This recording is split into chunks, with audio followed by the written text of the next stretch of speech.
Hi, hello, good morning. Hope you people are doing well. So we were discussing about image classification and certain supervised classification. We were discussing about supervised classification, and we were discussed a lot that is connected with the supervised classification. So the supervised classification that is connected with image classification, that image classification that is connected with digital image processing.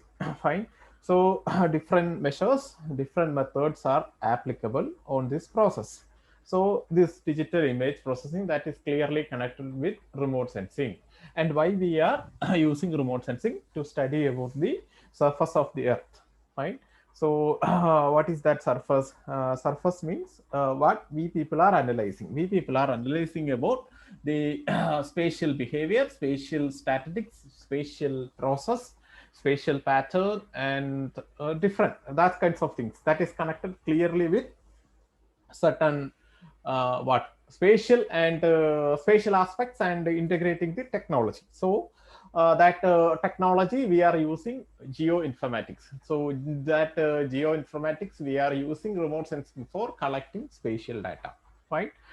We are what we are getting and using this remote sensing data, remotely sense the image that may be in satellite, that may be in photogrammetry, that may be in drone, or whatever it is. We are using different measures to identify certain data sets for certain analysis, and we people are mining what we need necessary, what kinds of information is necessary. So that supervised classification, you know that just go back to the that basic theoretical part that we were discussed on the last three classes. Fine. So this one is the fourth class on this week, and we were discussed about the what land use, land cover classification. Then we were discussed about spectral signature, and we were detailed discussed about supervised classification and three different algorithms using in supervised classification, that is minimum distance to minimum distance, then that parallel feet, then Gaussian. Fine. So we all are discussing so many details that is clearly connected with image classification. And in that one, in the last one, we people are analyzing the quality of training data. We are assessing the training data, means spectral signature and training data, and how the errors are error matrix and error related, how the error that classified images having certain errors, certain kinds of error, certain amount of accuracy change, likewise that kinds of issue we were discussed, that kinds of thing. And how we can easily represent this that training set in graphical representation, that I already said, that is histogram. Then quantitative representation, that may be in tables. Fine. Then self classification, that see today we are discussing about the self classification of training set, that training data set, that means spectral the what mm, uh, that set of spectral signature we are extracted from the image.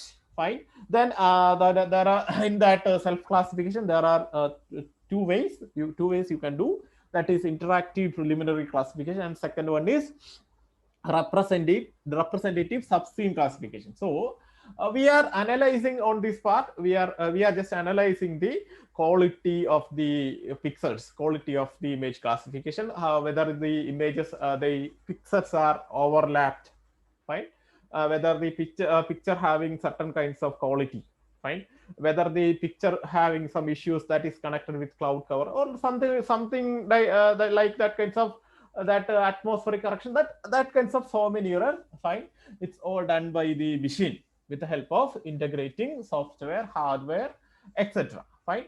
And with the prior knowledge of the scientists, those who are using that cartographers and geographers. So we already gone through these training set refinement, that is graphic representation, quantitative expression, and self classification. So today's topic, that is self-classification. And hope you people are enjoying my classes. And no need to hesitate for asking any kinds of questions. You can ask the questions. Fine, shoot your questions. Fine, that will that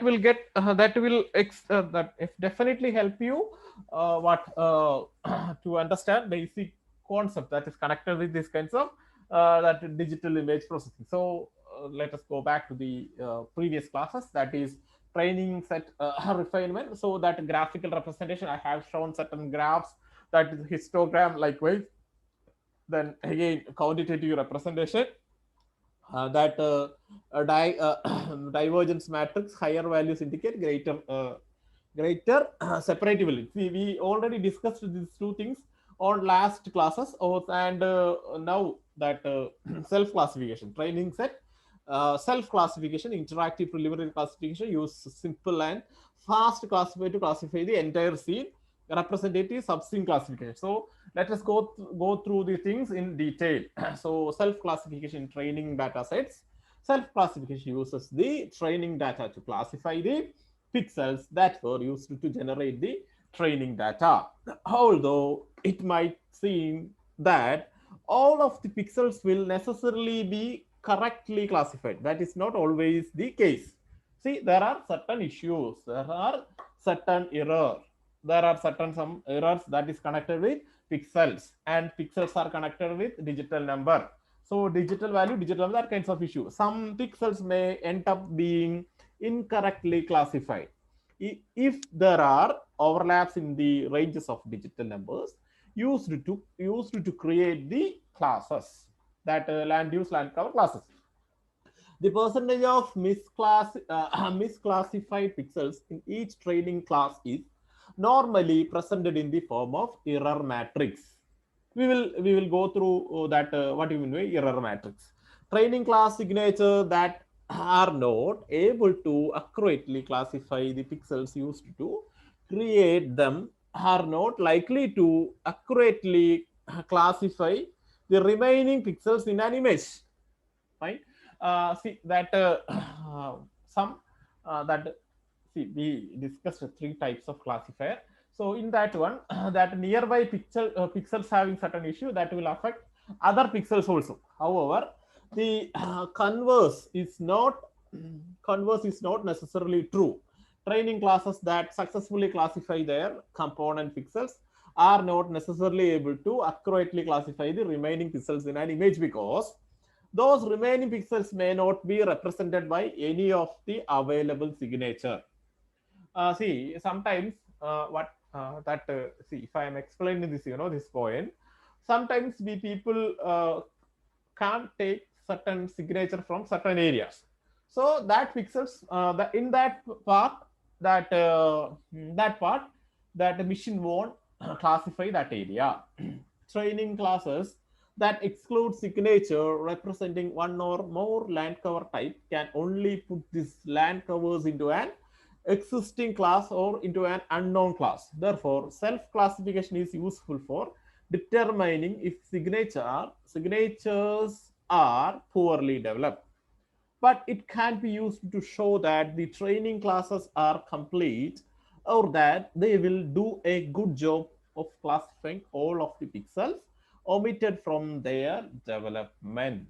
Right?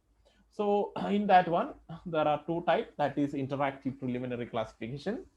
As the name implies, interactive preliminary classification allows an analyst to test the accuracy and completeness of training classes during their development.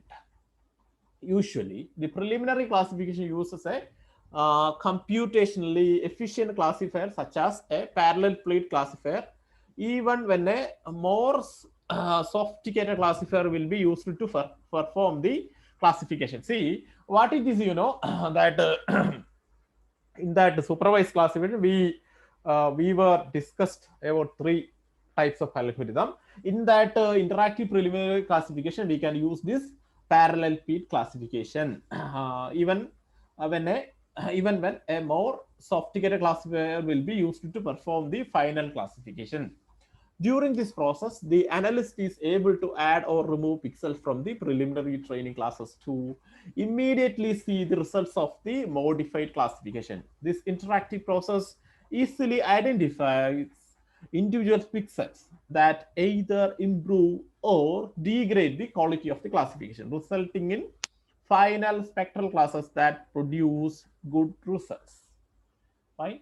So next one is representative subscene classification. So kindly understand the point that parallel flip classification is also useful for finding the error for that final classification. It is helpful for find out the errors in the final classification. Representative subscene classification.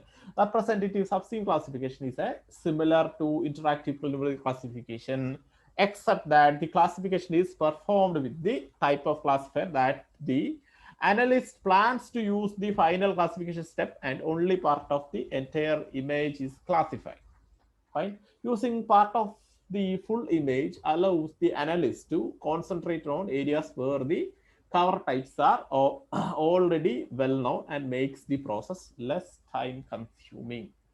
Okay, so kindly understand, for understanding the errors and the pixels, we are using these two types of method. That is, what is that? Uh, training set classification, that is interactive preliminary classification, and representative subscene classification. So we can conclude this lesson. These methods are very useful for finding the error in the classified image or the training samples. You can ask your doubts. You can come with certain points, and I will clear your doubts. And I am checking a few people are not doing the assessment. Kindly cooperate with the assessment and complete your assessment. Fine, and ask your doubts. So remember, digital image processing we are going through, and next on Monday onwards we will start the next unit. So thank you, thanks for watching my class, and I am very thankful for your cooperation. Thank you, thanks a lot.